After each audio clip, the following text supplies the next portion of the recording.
मेरे पापा डॉक्टर हैं तो मुझे डॉक्टर बनाना चाहते हैं, मेरे पापा इंजीनियर हैं वो मुझे इंजीनियर बनाना चाहते हैं, लेकिन मेरे को ये करना है जिसका अपने गोल्स क्लियर है।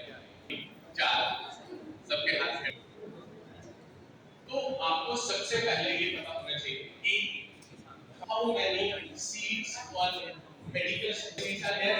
स्लाइड चला सकते हैं, दिख जाएगा। अप्रोक्सीमेटली मेडिकल कॉलेज है, ऑल इंडिया का कोटा अलग से है, और जो टोटल मेडिकल कॉलेज है एक बीबीएससी का कॉलेज, एमबीबीएस को छोड़ bachelor of Ayurveda medicine and surgery. उसके बाद के मार्क्स पता करें आप कि लास्ट ईयर पढ़ने से पहले जो बच्चे हैं लास्ट टाइम कितने में कट ऑफ गया था, कौन से क्लास में गया था, उसके हिसाब से आपने अपने आप को डेवलप करना है। आपको अपने आप में, और जब आप पढ़ते हैं when you start basically I teach to doctors, आपसे एक स्टेप ऊपर बच्चे, आपकी दौड़ कहाँ तक है, मेडिकल की सीट निकाल लेने की, और हम जिन बच्चों के साथ हैं वो कौन है जो सीट निकाल के आ गए होंगे, तो हम उनसे पूछते रहते हैं हाउ वाज योर जर्नी। तो कुछ बच्चों की जर्नी जो है वो बड़ी 2-3 साल की रहती है, दे ड्रॉप, कोई बुराई नहीं है ड्रॉप करने में, अगर आपको अपने आप का पता है कि हम इतने से मार्क्स के लिए रह गए हैं, then you can prepare for the next time. तो इसलिए आप घबराएं ना, अपना शेड्यूल बनाएं, जो आप अभी तक 10th तक पढ़ते थे उससे हट के थोड़ा सा पढ़ना स्टार्ट करें। ये 4 कॉलेज को अगर आज आपके पास 12 मेडिकल कॉलेज हैं, और सबसे बड़ी बात है सिर्फ एक ही पेपर देना है, और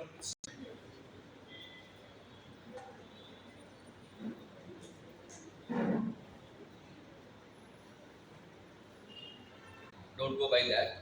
आज मैं बिल्कुल I will come to your level और आपसे बिल्कुल फ्रैंकली बात करूंगा, और जैसा कि डॉक्टर साहब बता रहे थे कि सच सेशन शुड बी इंटरैक्टिव, तभी फायदा होता है कि नहीं। When I was divisional commissioner Jammu way back 15 years back, तो divisional commissioner Jammu ex officio केंद्रीय विद्यालय जितने 3-4 हैं यहाँ पे, उसका वो होता है चेयरमैन। तब जब मैं चेयरमैन, तो मैंने एक सेशन रखा था बच्चों के लिए 11th के। आप में से 11th क्लास में कितने बच्चे हैं? हमने from nobody from 12th, only one. Actually क्या है, इससे 12th कर लिया हो, कंप्लीटेड 12th, सब ये थी फाइनल लेवल तो ठीक है, जेई मेंस। अरे वाह, let us first clap for them. ये हमारे रोल मॉडल हैं, और तो पहले तो मैं वही हूँ, I was coming back to my thing. तो मैंने क्या किया था, एक बड़ा मैंने आपको आपसे मैं शेयर करूंगा, 1 घंटे का मैंने एक मॉडल बनाया था। बेसिक क्वेश्चन जैसे डॉक्टर साहब पूछ रहे हैं, पहला क्वेश्चन उसमें जब फर्स्ट क्वेश्चन ये होता था कि भाई आप पढ़ते ही हो क्या, है ना, पढ़ के क्या करना। तो पढ़ के फिर वही लोग बोलते थे कि मैं नौकरी करूंगा, कोई बोलता था अपना बिजनेस करूंगा या अपना एनजीओ चलाऊंगा, जो भी है अलग अलग, क्योंकि पूछने से आइडियाज आता है, बच्चे सोचना शुरू करता है, अदरवाइज वो जीरो टाइप थिंकिंग चलती है। फिर तीसरा सवाल होता है कि ठीक है आप बताओ जितने भी कैरियर्स हैं, because study and career they two different things, ये ध्यान रखने की बात। अगर दोनों एक ही हो तो सबसे अच्छा है, but in most of the cases it is not. पढ़ते कुछ हो करते कुछ। मैंने नहीं की पढ़ाई की, बीटेक किया, एमटेक किया, आगे सिविल सर्विस आईएएस में आ गया। ऐसे देर मेरे एग्जाम्पल्स पढ़ते, इनफैक्ट इंजीनियरिंग में भी मेरे साथ 40 बच्चे थे, IIT रुड़की से बीटेक किया था, 40 लड़के हम लोग निकले थे वहाँ से। उसमें से हार्डली 10 होंगे जो आप तो इंजीनियर काम कर रहे होंगे, कुछ लोगों ने बाद में MBA कर लिया, MBA के तो मैनेजर हो गए, नहीं वहाँ मुझे भी गई, मेरी तो गई गई, और बहुत सारे ऐसे। तो आपको अपना अंदर ये झांकना है, पहली बात आपको कौन से विषय में, कौन से सब्जेक्ट में पढ़ने में ज़्यादा मन लगता है। अगर आपको वो सब्जेक्ट आपके एक हायर लेवल पर दिया जाए, वो आप अगर आप गो बैक पिछला याद करो, अगर आप क्लास 7 के स्टूडेंट थे तो ऐसा कौन सा सब्जेक्ट था जो आपके क्लास 8 का भी आप पढ़ लेते थे आसानी से, या आपको मन लगता था पढ़ने में। You can find out, it could be anything, it could be sociology, it could be history, it could be biology, any subject. कौन सा सब्जेक्ट है जिसमें कि आपको क्वेश्चन पर्टिकुलर रहा, ये आसानी कर लेगा, आपसे सिखा लेगा, ठीक है। तो that is your subject of inclination. लेकिन ये अभी जो लेवल है ना 11th 12th का लेवल जो है, ये बहुत ही अलग से बेसिक लेवल, बट स्टिल ये बहुत इंपॉर्टेंट नहीं है। इसलिए इंपॉर्टेंट नहीं है अल्टीमेटली जब उसको आप गहराई में किया, लेकिन बाद वहाँ गए अधिकारी ये बहुत ही वास्ट है, बहुत ही डीप है, जो मेरे मन लायक नहीं है, गलत होते नहीं हमने कह दिया, गलत हो गया। तो इसीलिए बड़ा ऑनेस्टली उसमें जो है आपको देखना। ये तो हो गया ब्रॉडली जो आप बात कर रहे हैं। नाउ कमिंग बात अगर मुझे पैडियलिंग है, मैं अपना और ये भी आपको, आप में से कितने लोग हैं जो गवर्नमेंट स्कूल में पढ़ते हैं? नन, सब प्राइवेट स्कूल वाले नहीं पढ़ते हैं, पढ़ते थे कि बात का। इसके दो रीजन, एक तो अच्छे प्राइवेट स्कूल तो होता ही नहीं, कंसेप्ट ही नहीं था। दूसरा गवर्नमेंट स्कूल वास्तव में ज़्यादा अच्छे थे अभी से। अभी मैं ये नहीं कहूँगा, मैं ये नहीं कह सकता अच्छे नहीं है, बट अब ज़्यादा अच्छे थे वो। That is diplomatic way of thinking, same thing. तो वहाँ से पढ़ाई की, नंबर 1। नंबर 2, 12वीं जो बात कर रहा था ना कि हायर क्लासेस में मैथ, मुझे मेरे बड़े भाई अपने बड़े भैया उनकी किताब पढ़ देख, अच्छा ये क्या, ये आउट ऑफ फिलोसफी। तो मैथ अच्छा था, ऑब्वियस चॉइस पर student who is good in math. कहा गया है कर्मण्येवाधिकार अस्ते मा फलेषु कदाचन, कि आपका अधिकार केवल कर्म पे है, फल पे नहीं है। वो उन्हीं लोगों के लिए है जो अपना 100% देते हैं। कर्म आपने अगर पूरा कर दिया, फिर आप फल पड़ा तो भी आपको चिंता नहीं होती। मान लो कल आपका एग्जाम है, आपने पूरे अच्छे से तैयारी की, बढ़िया से तैयारी की, एग्जाम दिए, आपको 80% मार्क्स आया, फिर भी आपको कितनी होगा। लेकिन आपको लगा कर ये चैप्टर छूट गया, या कल रात में मैं मूवी देखने चला गया, या मैं ज़्यादा सो गया, ठीक है ना, आपको ये फील है कि 100% नहीं दिया, फिर आपको 95 भी आता है, लगता है कि ये नहीं कर होता है। तो अल्टीमेटली जो प्लेजर है वो मार्क्स नहीं है, प्लेजर है आपको एफर्ट। अगर यू गिव योर 100% एफर्ट, फिर आपका रिजल्ट जो आप खुशी खुशी तैयारी कर रहे हैं। तैयारी के दौरान दो तीन बातों को बहुत ध्यान रखें, क्योंकि मैं पिछले 20 सालों से योग और प्राणायाम भी सिखाता हूँ, हमें क्वालिफाइड योग और प्राणायाम टीचर। उसमें कम से कम आधा घंटा फिजिकल एक्सरसाइज करना ही करना है। ये नहीं कि बैठ काउच पे बैठ कर पढ़ाई कर रहे हैं, नहीं। चाहे वो दौड़ो, खेलो, जो भी आप करते हो, समथिंग फॉर योर बॉडी, ठीक है। Half an hour, at least half an hour, या तो एक ही शाम करो या 15 मिनट सुबह, 15 मिनट शाम में। वी मस्ट, ओके, तभी आप फ्रेश रहेंगे। Number 1। Number 2, something for your mind.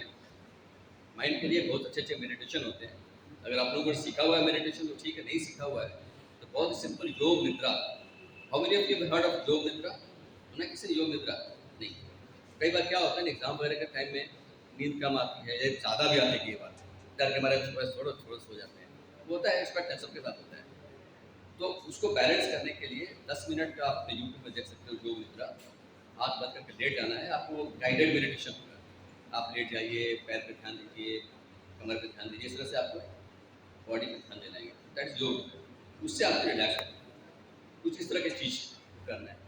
तीसरा, आपकी जो भी हॉबी है, जैसे मैंने बचपन में गिटार सीखा था, इंस्ट्रूमेंटल म्यूजिक में मैंने ग्रेजुएशन किया हुआ था, तो घर पे गिटार रखा हुआ था। तो जब भी आपको 1-2 दिन के बाद गिटार उठाया तो टुनटुना लिए, कुछ गाना बजाया, जो भी आपकी हॉबी है, गाना हो, बजाना हो, और कुछ गाना सुनना हो, या फूल पत्ते को पानी देना, या फिर अगर पेट है, अगर पेट के साथ टाइम बिताए, what ever is your hobby, you must do that even during examination. ये नहीं कि उसको एग्जाम के बाद करना, 15-20 मिनट 20 मिनट, वो आप उससे आपको डिस्ट्रेस होता है, ठीक है।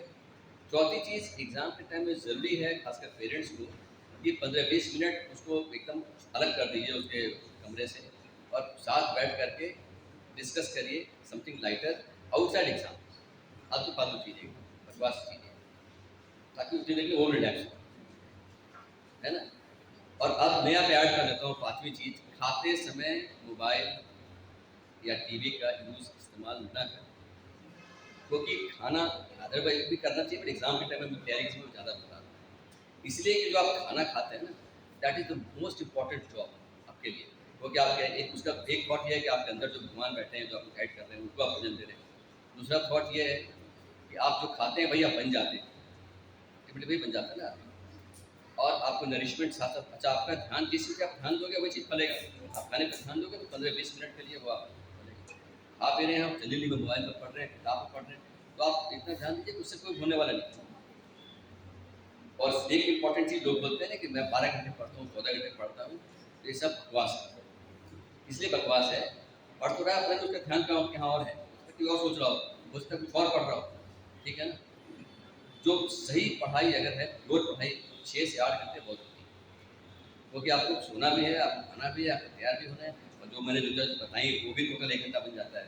चाहे एक्सरसाइज हो, मेडिटेशन हो, गपशप हो, पेट के साथ गाना बजाना, वो भी ज़रूरी है भाई, वो सब चीज़ ज़रूरी है। 8 आवर्स ऑफ प्योर स्टडी अगर आप कर रहे हैं, of course this is other than अगर आप स्कूल जाते हैं या कोचिंग भी जाते हैं, उसके अलावा क्या बात कर रहे हैं, क्योंकि वो तो आप बंधे हुए वहाँ पर, यू कांट डू एनीथिंग। मैं अपनी पढ़ाई की बात करता हूँ, जब आपने कोचिंग अटेंड कर लिया, when you are on your own, केवल आपको तैयारी करनी, तब मैं बता रहा हूँ, तब you have to study just for 6 to 8 hours. फिर आपका अपना स्टाइल है, कुछ लोग क्या करते हैं, दिन भर में 8 घंटे एक सब्जेक्ट पढ़ते हैं, जैसे मुझे वो पसंद है। मैं और अभी आप सुन लिए, एनटी में मैंने 12th किया, फिर IIM कोलकाता से 1 में बीए की, उसके बाद तो अभी 2 साल पहले पब्लिक हेल्थ किया, MBA, MSc योग, वो बड़ी डिफिकल्ट पढ़ाई थी, ऑलमोस्ट कंप्लीट है मेरी से साथ क्लियर हुई, मैं इसलिए पढ़ता हूँ। और दूसरा उससे आप विषय नॉलेज जनरेट मारो। जितने भी बच्चे आजकल यंगस्टर्स हैं, इनमें क्या है कि ये कुरकुरे, वो चिप्स, वो मैगी, ये चीज़ें अगर बंद कर दें तो सिंपल ये फुलके खाएं, सब्जी कि जो आपने बताया कि मेडिटेशन या योगा हाँ। रेगुलर बेसिस पे करते रहना चाहिए, चाहे थोड़े टाइम के लिए, तो मुझे लगता है वो सबसे बेस्ट है। वो तो करना ही चाहिए। एंड जो आपका पॉइंट था कि अपने मतलब एग्जाम के टाइम पे अपनी फिजिकल वर्कआउट करना, वो मेरे को काफ़ी अप्लीकेबल लगता है। कर्तव्य मान रहा है मेरे को लगे जो एक रात मैंने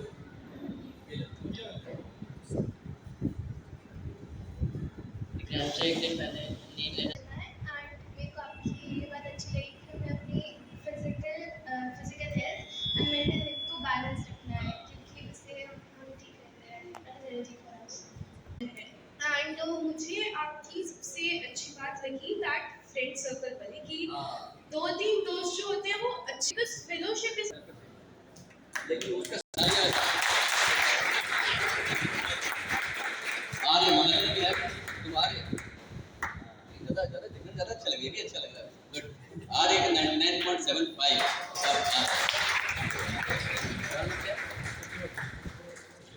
सत्यवर्धन, ये सत्यवर्धन 99.2।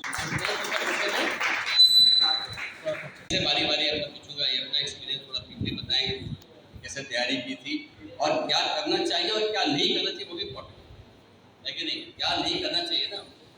मतलब टाइम, जैसे मैंने कहा ना, ज़्यादा किताबें मत पढ़ो। सबसे इम्पोर्टेंट कंसिस्टेंसी, कि मतलब अगर आप मतलब रोज at least some hours put in करें तो उससे आपको बहुत ज़्यादा फायदा होता है। कंसिस्टेंट रहना बहुत इंपॉर्टेंट है। तो कंसिस्टेंसी के हिसाब से हमको फॉलो करना चाहिए कि कंसिस्टेंट रहना बहुत इंपॉर्टेंट है। इस प्रिपरेशन में आपको हर रोज at least some hours put in करने चाहिए अपनी प्रिपरेशन में। तो अपने टीचर्स को प्रॉपर्ली फॉलो करना चाहिए, कि जो कह रहे हैं हमको एकदम उसको फॉलो करना चाहिए, अपने हिसाब से कुछ नया ट्राई नहीं करना चाहिए, क्योंकि उनको हमसे ज़्यादा एक्सपीरियंस होता है। साथ में एक सोच को स्टिक करना चाहिए और उसको मल्टीपल टाइम्स रिपीट करना चाहिए। बार बार रिवीजन करनी चाहिए, रिवीजन करने से चीज़ें याद रहती है, अपने टीचर्स को फॉलो करना चाहिए और सबकी इज्जत करनी चाहिए, पेरेंट्स और। नेक्स्ट एकेडमिक सेशन हमारा शुरू होना होता है, तो हर साल बहुत सारे पेरेंट्स और बच्चे बीएमसी ज्वाइन करते हैं बहुत सारी एस्पिरेशन से, और वो भी चाह रहे हैं कि हमारा in the long run NEET और जेई, जो भी उनका एक डिजायर्ड एम है, उसको अचीव कर पाए, प्रॉपर्ली अचीव कर पाए। तो हर साल एक हमारी प्रथा रहती है कि before starting the actual classes, तो क्या डूज एंड डोंट्स हैं इस पर्टिकुलर प्रिपरेशन। ये प्रिपरेशन थोड़ी डिफरेंट नेचर की है। शांतनु सर ने बहुत तरीके से, बहुत क्वालिटी से ये सारे पॉइंट्स को कवर किया है, बट स्टिल क्योंकि आज हमारे साथ 3 बच्चे हैं जिन्होंने इस साल जेईई मेंस जनवरी अटेम्प्ट में बहुत अच्छा परसेंटाइल स्कोर किया है। और जैसे मैं पहले इंट्रोड्यूस कर देता हूँ, सबसे पहले आर्य 8th में आया, सत्यवर्धन आपका बस 9th में आया, और सात्विक ने हमें क्या कर देते हैं कि मतलब टेक इट इजी कर लेते हैं कि मतलब एक क्लास मिस हो गई कुछ नहीं होता उससे, लेकिन क्लासेस करना बहुत इंपॉर्टेंट है रेगुलरली, क्योंकि अगर आपकी मतलब ये एग्जाम ही इस तरह का कि अगर आप एक भी क्लास मिस कर ले तो आपका फिर जो सब्सिक्वेंट क्लासेस हैं उनमें आपको बहुत नुकसान हो सकता है। अटेंड करना बहुत ज़रूरी है। कोई डाउट भी उस सेशन में तो अगले दिन उनको समझ आ जाए। जैसे साथ में सर ने कहा कि अभी 10th के बाद 11th आएगी तो उसमें बहुत एकदम से ज़्यादा सिलेबस आ जाएगा, तो पहले पैनिक नहीं करना चाहिए, आराम आराम से चलना चाहिए, मतलब हो जाएगा, बस कंसिस्टेंट रहना चाहिए और आराम से पढ़ना चाहिए। अगर पैनिक कर जाओगे तो ऐसा हो सकता है कि पहले 3 महीने में तुम पढ़ाई करना बंद कर दो, तो मतलब ऐसा नहीं करना है, लगे रहना है, बेशक टेस्ट में मार्क्स कम आए, जो मर्जी हो, बस लगे रहना है और बोलोगे। आपको दिखेगा कि नया पैटर्न में सब कुछ चेंज हो जाता है 10th के बाद, क्योंकि जैसे सीबीएसई होता है कि सब्जेक्टिव होता है, इसमें तो ऑब्जेक्टिव और हाई लेवल थिंकिंग करनी होती है हमको। तो पहले टेस्ट के बाद अगर नंबर कम भी आए तो तब भी हमको लगे रहना चाहिए, ऐसा छोड़ना नहीं चाहिए, मतलब हर टाइम अपनी प्रैक्टिस रखनी चाहिए, क्योंकि ये 2 साल की जर्नी है। आहिस्ता आहिस्ता मार्क्स अपने आप ग्रो कर जाएंगे और आपके कॉन्सेप्ट भी क्लियर होते जाएंगे। तो कि ऑफलाइन ठीक रहता है, क्योंकि अगर आप डिमोटिवेट हो रहे हो तो उस टाइम आपके पास टीचर्स भी होते हैं, वो आपको अच्छे से गाइड भी कर सकते हैं, और साथ में सेल्फ मटेरियल बहुत है, जो इनका स्टडी मटेरियल है वो बहुत ज़्यादा सेल्फ सफिशिएंट है। मैं तो कहता हूँ अगर वही कंप्लीट हो जाए तो बहुत है।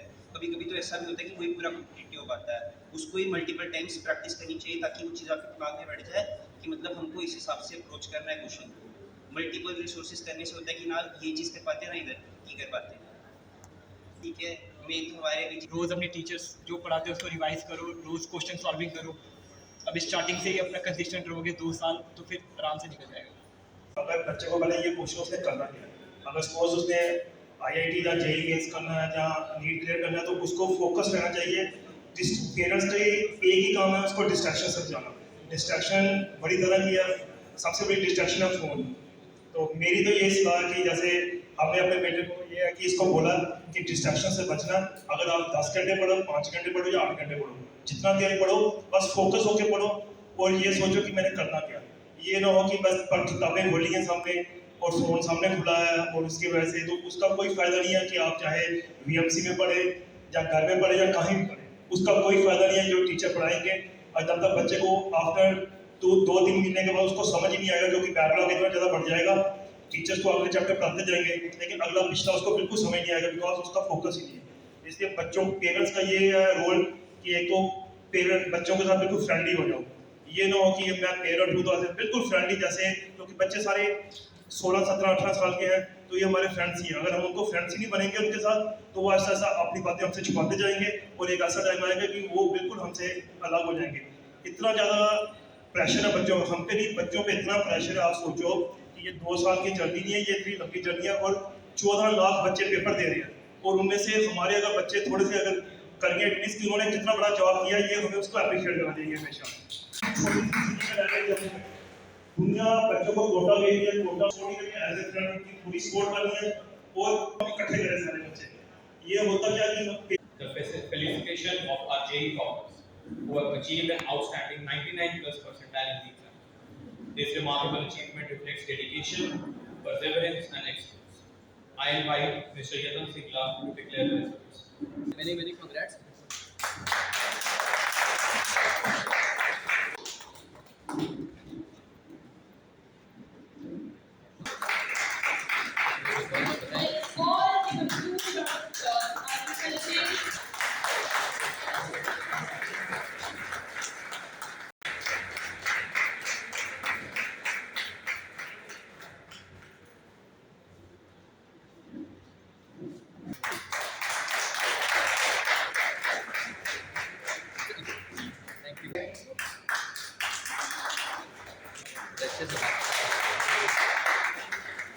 तरह से विद्या मंदिर क्लासेज इतने सालों से कंसिस्टेंट है तैयारी करवाने में, उसी तरीके से जो हमारे स्टूडेंट्स हैं वो भी कंसिस्टेंटली तैयारी करें और पढ़ाई करें।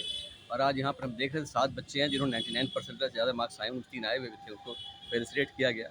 और बाकी जो बच्चे तैयारी कर रहे हैं उनके पेरेंट्स यहाँ पर हैं, उनको अच्छे से गाइड किया गया, कुछ मैंने किया, कुछ बाकी पुराने बच्चों ने किया। तो मैं ये कहना चाहूँगी कि अच्छा एक माहौल है और हमारे आप सबको पता है कि JNK में खासकर जम्मू में बच्चों के टैलेंट में कमी नहीं है, अच्छे बच्चे हैं और अच्छा तैयारी करें। इसके लिए विद्या मंदिर क्लासेस को मैं मुबारकबाद दूंगा और जो बच्चे जिन्होंने अच्छा किया उनको मुबारकबाद दूंगा और जो बच्चे इस साल तैयारी कर रहे हैं उनको बहुत बहुत ऑल द बेस्ट।